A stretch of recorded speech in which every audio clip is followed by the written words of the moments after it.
discussing the basics of conflict theory.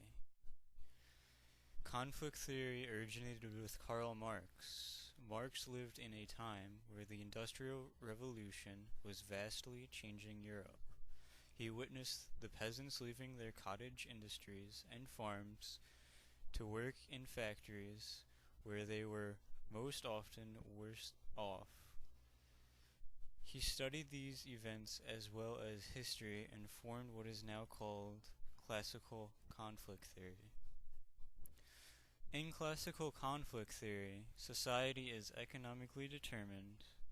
Economic determinization is the economic organization of society that affects or determines the class structure, the institutions, cultural values, and beliefs of a society.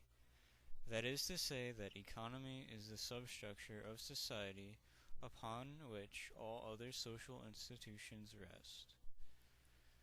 Some social institutions that rest on economy are political system, legal system, religion, education, healthcare, and family.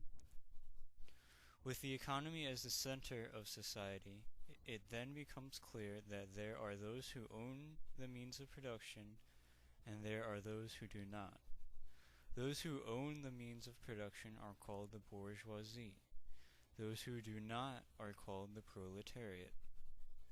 The means of production refers to the commodity that is most important to the economy of a given society.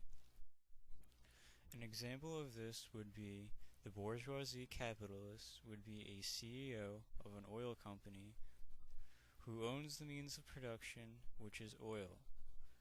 The proletariat worker would be the employee of an oil company and does not own any means of production but is rather exploited by the CEO.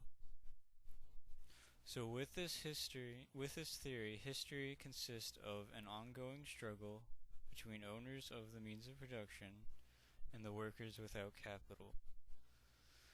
All ideas in society benefit the bourgeoisie. An example of this would be the idea of decorating the outside of one's house with lights for Christmas benefits the power company.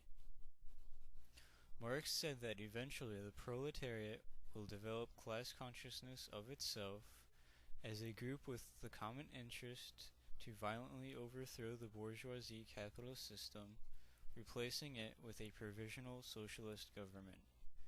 This government would give way to a communist utopian state. The modern version of this theory still asserts many of the fundamentals of classical conflict theory, but has some differences.